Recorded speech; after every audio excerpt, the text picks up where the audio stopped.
اگر آپ چینل پر پہلی بار آئے ہیں تو ابھی سبسکرائب کر کے بیل آئیکن پریس کریں اور رہیں باخبر۔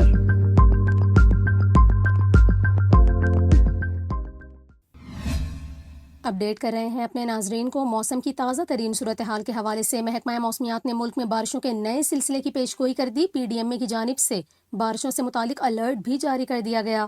آپ کو بتائیں محکمہ موسمیات کا یہ کہنا ہے کہ مغربی ہواؤں کا نیا سلسلہ آج ملک کے مغربی حصوں میں داخل ہوگا اور کل تک بالائی و وسطی حصوں کو اپنی لپیٹ میں لے گا۔ محکمہ موسمیات کا یہ کہنا ہے کہ 29 مارچ تک بلوچستان کے 16 اضلاع میں بارش کا امکان ہے۔ اس کے ساتھ ساتھ محکمہ موسمیات کی جانب سے بتایا گیا کہ جمعرات اور جمعے کے روز سکھر، جیکب آباد، کشمور، لاڑکانہ اور دادو میں بھی تیز ہوا اور گرج چمک کے ساتھ بارش کا امکان ہے۔